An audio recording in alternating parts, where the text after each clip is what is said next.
My topic was American foreign aid. Foreign aid has been prevalent in our country since the First World War. During World War I, Herbert Hoover created the American Relief Administration, which was immediately followed by the United States Food Administration. Both of these programs were created to help our allies have access to necessities such as food. This allows the U.S. to be involved in the war without losing soldiers.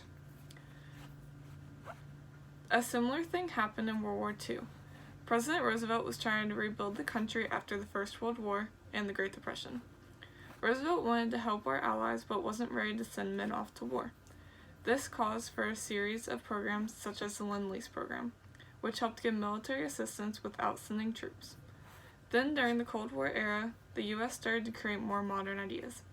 The U.S. gave aid to Greece and Turkey as long as they did not fall to communism. This is similar to what we do today. Today, we also give aid to countries that are being threatened by communism. The reason foreign aid is so important is because it helps both the U.S. and the country we are giving aid to. The United States is the biggest donor of foreign aid in the world. This gives a lot of power to the U.S. 184 out of 192 countries receive aid from the U.S.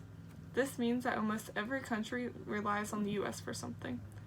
If a country starts to have a conflict with the U.S., they must decide if they can survive without U.S. aid. They also have to take into consideration that if they lose U.S. aid, they will most likely lose our allies' aid as well. This is a huge reason why trade with countries such as Iraq and Afghanistan is important. While the U.S. is helping to rebuild their country from wars, the U.S. is also trying to create a stable relationship with hostile countries. Foreign aid is helping everyone stay out of conflict. A current program is the Foreign Assistance Act. Within this act, 42% of U.S. aid goes to long-term relief programs. Many of these programs are in Africa and are set up to provide treatment of illnesses and create a healthcare system. By doing this, the hope is that the countries will progress enough where they will need less aid. 33% of aid goes into military programs. Most of this is selling U.S. military equipment to our allies and training them. This part of the budget can also apply to peacekeeping missions. This is important because the U.S. wants to avoid war at all reasonable costs. Peacekeeping missions also increase the protection of U.S. citizens in foreign countries. Next is the section of aid that is used to help countries after disaster. This section uses roughly 14% of the foreign aid budget. This section goes towards rebuilding after a war or a natural disaster. A well-known example of this would be helping Haiti after their earthquakes. Lastly, 11% of foreign aid budget goes into spreading democracy and political stability. Similarly to helping Greece during the Cold War era.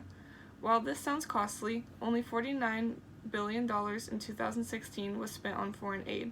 This accounts for about 1.2% of the federal budget. Another main agency for American foreign aid would be United States Agency of International Development, or USAID. This agency focuses on humanitarian aid.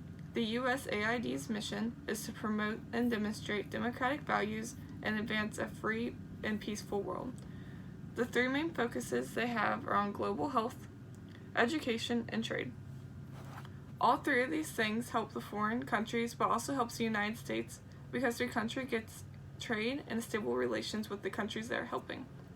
After the September 11th terrorist attacks, America's aid grew rapidly. The threat to democracy scared our people and our government.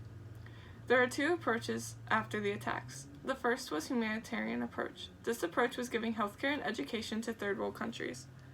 The motivation behind this was that if we help these countries, they will be less likely to fall into terrorist propaganda.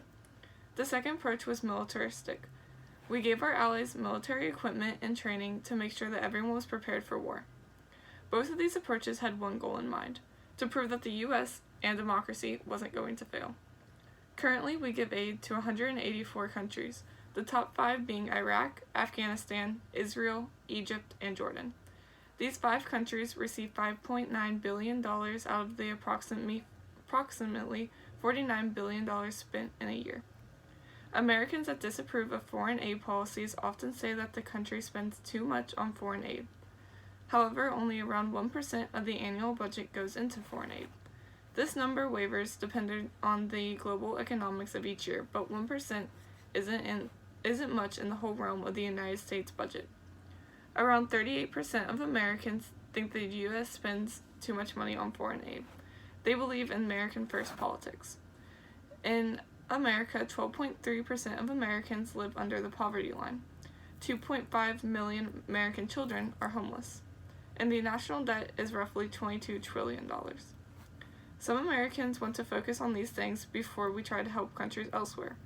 Another concern is that if the U.S. country gives aid to countries that have a history of undemocratic and inhumane leaders, they may turn our own money and military assistance against the U.S.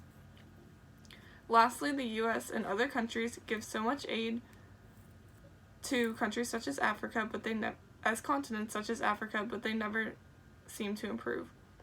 Despite more than $1 trillion in aid flowing to Africa in the past decade, real per capita income on the continent has not improved since the 1970s.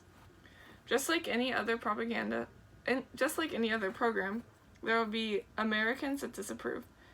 It's important to know the facts about where our country's money is going before making opinions on important policies such as foreign aid. In conclusion, the U.S. has had a long history with foreign aid, whether it was helping our allies in war or to help avoid wars. American foreign aid helps a lot of countries, but as Americans, we should look at foreign aid as a protection to our country. Without the aid policies, we would be seen as a less powerful country globally. My discussion question for the class is, should the U.S. increase or decrease the amount of money we spend on foreign aid, and why?